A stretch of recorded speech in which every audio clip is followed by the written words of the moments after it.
بالکل ٹھیک۔ حافظ کا لہجہ اچانک بدل گیا۔ مگر بابا، پھر میں اسے کیا منہ دکھاتا، اپنے اس ظلم کا کیا جواز پیش کرتا اس کے سامنے جو میں اسے مظلوم کی جان پر کرتا؟ تو نے پیش کر جواز، اب بھگت اس اندھیری رات میں، اس کے ساتھ اکیلا رہ اور اس کی دیکھ بھال کر، اس کی خدمت کر، اسے زندہ رکھنے کی کوشش کر، آزمائش کے کمرے میں بیٹھ کر پرچہ حل کر۔ اگر صبح تک تو اپنے آپ سے بچ گیا تو میں تجھ سے آن ملوں گا، ورنہ اس نے بات ادھوری چھوڑ دی۔ آپ کہاں جا رہے ہیں بابا؟ حافظ نے گھبرا کر پوچھا۔ پتہ نہیں، مگر یہاں بہرحال نہیں رہوں گا۔ درویش اس کی جانب دیکھ کر عجیب سی انداز میں بولا، یہاں رہا تو تجھے میرا آسرا رہے گا، حوصلہ رہے گا، تو اکیلا نہیں ہے، میں تیرے آس پاس ہوں، تجھے میرے یہاں ہونے کی شرم مارے گی۔ تو جو کرنا چاہے گا اس میں میرے یہاں ہونے کا خیال رکاوٹ بن جائے گا، پھر تو موقع سے فائدہ نہ اٹھا سکے گا، اور میں تیرے کسی بھی فعل میں اگر مدد نہیں کرنا چاہتا تو تیرے کسی موقع سے فائدہ اٹھانے میں حائل ہونے کا بھی مجھے کیا حق ہے؟ بابا، حافظ نے کہا۔ وہ چراغ کی مدھم سی روشنی میں گردن گھما کر لڑکی کی جانب دیکھا جو ایک بار پھر بالکل بے سادہ ہو گئی تھی۔ شاید کمبل کی گرمی نے اسے سکون پہنچایا تھا۔ پھر وہ درویش کی جانب متوجہ ہوا، اب جو ہوا سو ہوا، اب مجھے مجبوراً یہاں رکنا پڑے گا۔ تو رک، میں کب نکل رہا ہوں تجھے؟ ہاں، ایک پل ٹھہر۔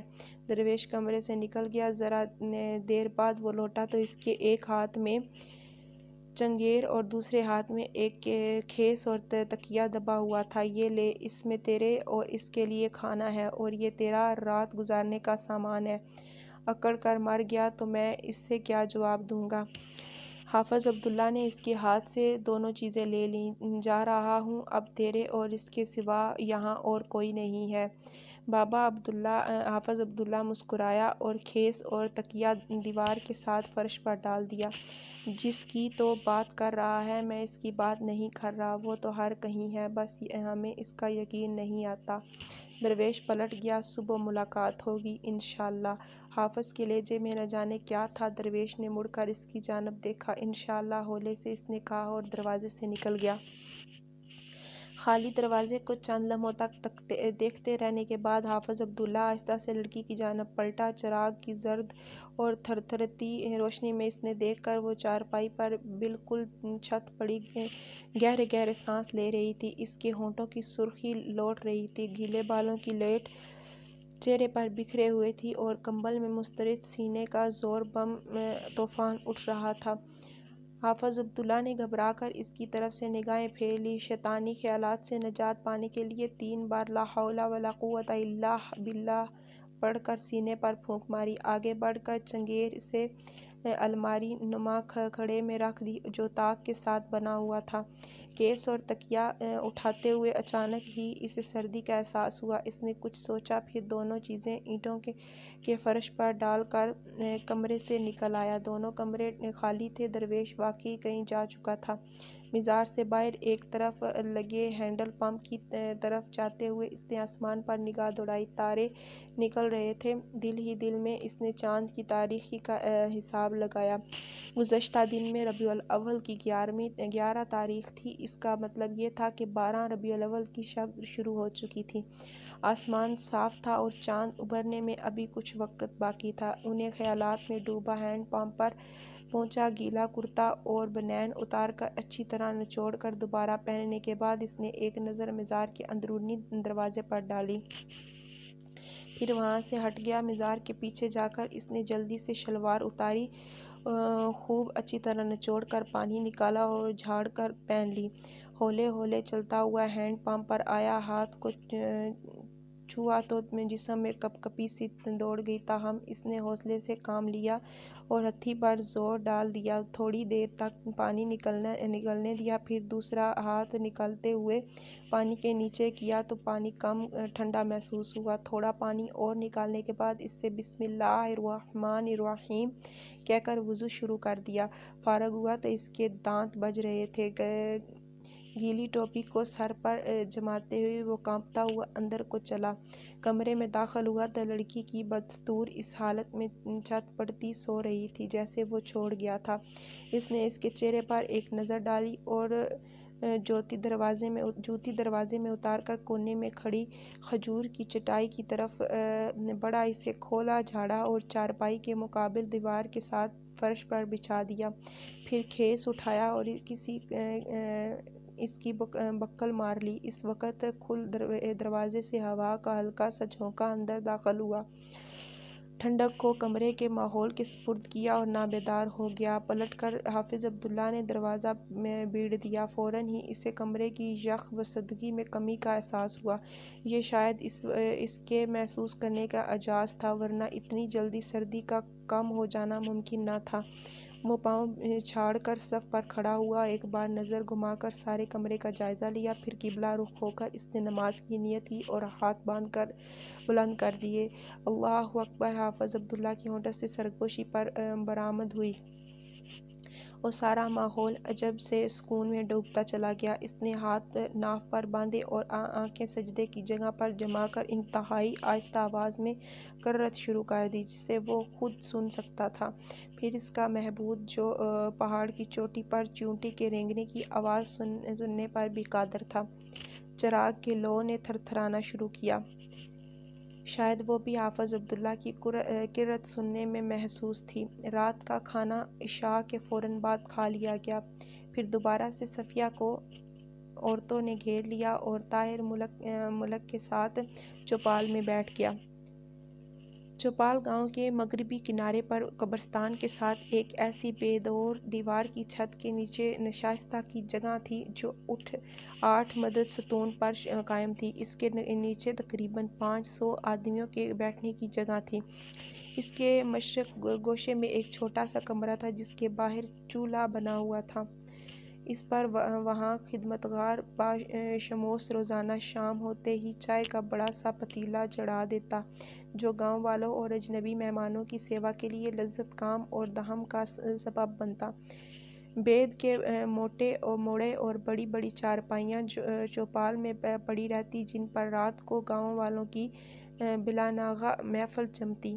سفید شلوار قمیض اور سیاہ گرم واسکٹ میں ملبوس، پاؤں میں زرعت خصا پہنے، طاہر بلال ملک کی مہد میں وہاں پہنچا تو گاؤں کے 25-30 بوڑھے اور جوان آدمی بیٹھے حقہ گڑگڑا رہے تھے، باتیں کر رہے تھے۔ طاہر کی آمد پر سب لوگ ایک بار کھڑے ہوئے، پھر اپنی اپنی جگہ بیٹھ گئے۔ وہ ان کے نیم دائرے میں ایک موڑے پر بیٹھ گیا اور فرداً فرداً سب کا حال پوچھنے لگا۔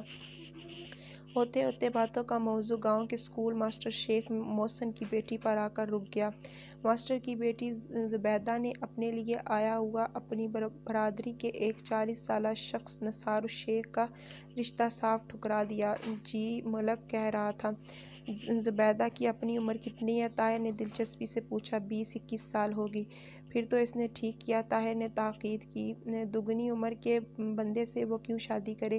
وہ تو ٹھیک ہے جی، مگر ملک نے دوسرے لوگوں کی طرف دیکھا، کسی نے بھی اس کی نظر کا ساتہ نہ دیا اور یوں ظاہر کیا جیسے وہ سب اس بات سے نا واقف ہوں۔